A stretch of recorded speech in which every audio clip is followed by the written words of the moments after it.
Break के बाद रुक करेंगे गुजरात बुलेटिन की ओर, जिसमें बात होगी अहमदाबाद की, जहां अहमदाबाद क्राइम ब्रांच ने गांजा पीड़ितों के रूप में रंगदारी वसूलने वाले सीरियाई गिरोह के 3 और सदस्यों को गिरफ्तार किया है।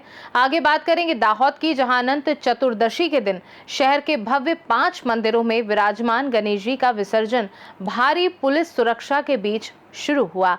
इन तमाम खबरों पर विस्तार से होगी चर्चा। अहमदाबाद क्राइम ब्रांच ने एलिस ब्रिज के एक होटल से सीरियाई गिरोह के एक सदस्य को गिरफ्तार किया है। गिरफ्तार किए गए लोगों के साथ 3 अन्य युवक भी भूमिगत हो गए थे और उनके खिलाफ लुकआउट नोटिस जारी किया गया था। और इसी बीच दुबई जाने के लिए दिल्ली हवाई अड्डे पर पहुंचते ही तीनों को गिरफ्तार कर लिया गया। क्राइम ब्रांच को इस मामले की सूचना दी गई। तीनों को पूछताछ के लिए एक डिटेंशन सेंटर में रखा गया है। वो पर्यटक वीज़ा पर भारत आते थे और मस्जिदों मुस्लिम इलाकों में जाकर मदद के बहाने गाजा पीड़ितों के वीडियो दिखाते थे और खुद को फिलिस्तीनी बताकर पैसे वसूलते थे।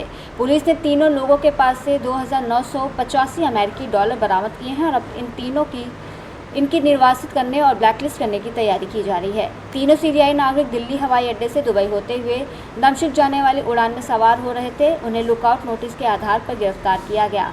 मामले की जानकारी क्राइम ब्रांच को मिलने के बाद एक टीम दिल्ली पहुंची और जकारिया हैथम अल जाहिर, अहमद ओहद अल्हाबाश और यूसुफ खालिद अल जाहिर को निर्वासित करने और काली सूची में डालने के लिए काम कर रही है।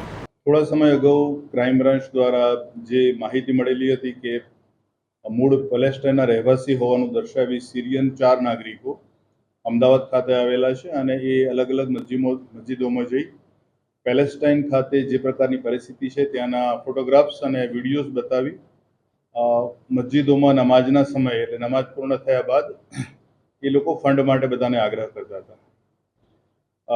એ વખતે પ્રથમ એક જે સિરિયન નાગરિક જે પકડાયો હતો અલી, એ હાલ એને જોઈન્ટ ઇન્ટ્રોગેશન સેન્ટરમાં રાખવામાં આવેલો છે અને બાકીના 3 એ ન્યૂઝ જાણ્યા પછી અમદાવાદ છોડીને ચાલ્યા ગયેલા હતા। ઘણા બધા શહેરોમાં તપાસ કર્યા બાદ અને અન્ય સિસ્ટર એજન્સીસને જાણ કર્યા બાદ આ ત્રણેય વ્યક્તિઓ જે સિરિયન નાગરિક છે, જેમના નામ છે એક જકરિયા हैथम मोहम्मद अल हज़ेर, बीजाનું નામ છે યુસુફ અલ હઝેર અને ત્રીજા જે છે એ અહમદ અલ હઝેર ઓહેદ ખદર। આ ત્રણેય નાગરિક જે સિરિયન નાગરિક છે એ દિલ્હી એરપોર્ટ ખાતેથી એ લોકોને એપ્રિહેન્ડ કરવામાં આવેલા છે। આ ત્રણેય વ્યક્તિઓના જે પ્રકારે એમની જે મૂવમેન્ટ હતી અને જે પ્રકારે પ્રથમ સિરિયન નાગરિક પકડાયા બાદ એ લોકોએ પોતાને પોલીસ પૂછપરછ ન કરે માટે ભૂગર્ભમાં ઉતરી ગયેલા અને ત્યારબાદ એલઓસી એમના વિરુદ્ધ જાહેર કરવામાં આવેલી લુકઆઉટ સર્ક્યુલર અને એના આધારે દિલ્હી એરપોર્ટથી એ લોકોને પૂછપરછ માટે અત્રે અમદાવાદ ક્રાઇમ બ્રાન્ચ લાવવામાં આવેલા છે। આ ત્રણેય વ્યક્તિઓની જે માહિતી મળી એ પ્રમાણે એ લોકો ઉત્તર પ્રદેશના કેટલાક વિસ્તારોમાં, કલકત્તા, ઇવન દક્ષિણ ભારત અને દિલ્હી એમ અને અમદાવાદ આ રીતના અલગ અલગ વિસ્તારોમાં એ લોકો ફરેલા છે। એ જે વિઝા ઉપર આવેલા છે ચારેય વ્યક્તિઓ એ ટુરિસ્ટ વિઝા છે અને ટુરિસ્ટ વિઝા ઉપર આવેલ વ્યક્તિ આ પ્રકારનો ફંડ ફાળો એકત્ર કરી નથી શકતો। એમણે વિઝા રૂલ્સના જે નિયમો છે એનો ભંગ કરેલો છે। આ ઉપરાંત જે પ્રકારે અને એમણે પોતાની ઓળખ છુપાવી બીજી ઓળખ આધારે ફંડ એકત્રિત કરવાનું જે કામ કરેલું છે, તો શરૂઆતમાં આ જે 3 વ્યક્તિ છે એમની પાસેથી અલગ અલગ કુલ 3,000 અમેરિકન ડોલર્સ મળેલા છે। એમના 2 ફોન પૈકી 3 જણાના જે ફોન છે પૈકી એક ફોન તેનું સિરિયાનું સિમ કાર્ડ છે ને બાકીના 2 એમણે દિલ્હીથી નવા ખરીદેલા છે। આ ત્રણેય વ્યક્તિઓને જે પૂછપરછ કરી તો અને અગાઉ જે પકડાયેલો હતો સિરિયન નાગરિક, આ ચારેય વ્યક્તિઓની પૂછપરછમાં બહુ સ્પષ્ટપણે બહાર આવ્યું છે કે પેલેસ્ટાઇનના નામે, ત્યાંની પરિસ્થિતિના નામે અને કુટુંબમાં પડેલી આફતના નામે એ લોકો વ્યક્તિગત એશો આરામ માટે આ પ્રકારનો ફંડ ફાળો એકત્ર કરતા હતા। એમની જે ગતિવિધિ છે અને એમણે જે સ્થળોની વિઝિટ લીધેલી છે એ અંગેની કેટલીક બાબત અત્યારે હાથ તેના ઉપર તપાસ ચાલી રહેલી છે। આ ચારેય વ્યક્તિઓની પૂછપરછ હજુ પણ આગળ ચાલનાર છે।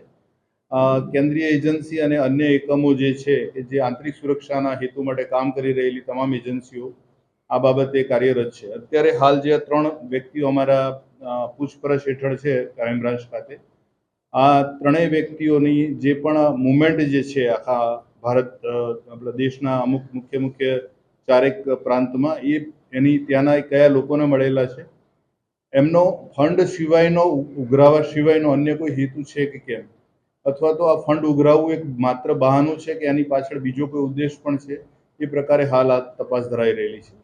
આ તપાસમાં આજે એપ્રિહેન્ડ થયેલા 3 જે લોકો છે એ સિવાયની જે બીજી માહિતી છે એ એના ઉપર કામ ચાલી રહેલું હોય અત્યારે એ વિગતો જાહેર કરવી એ તપાસના માટે હિતકારક નથી. अहमदाबाद से सी न्यूज़ संवाददाता योगेश गोस्वामी की रिपोर्ट।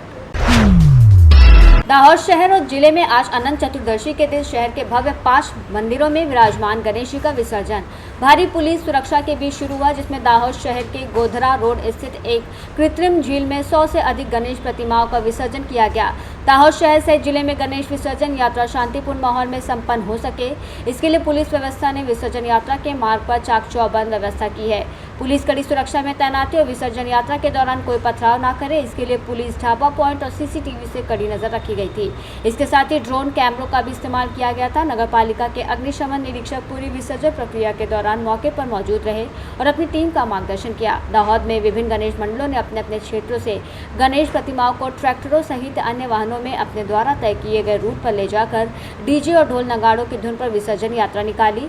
इस विसर्जन यात्रा में बड़ी संख्या में शहर की गणेश भक्त शामिल हुए। दाहोद से सी न्यूज़ संवाददाता सोलंकी रोहित की रिपोर्ट। फिलहाल के लिए गुजरात बुलेटिन में बस इतना ही। देश दुनिया की बाकी खबरों को जानने के लिए आप देखते रहिए सी न्यूज़ भारत।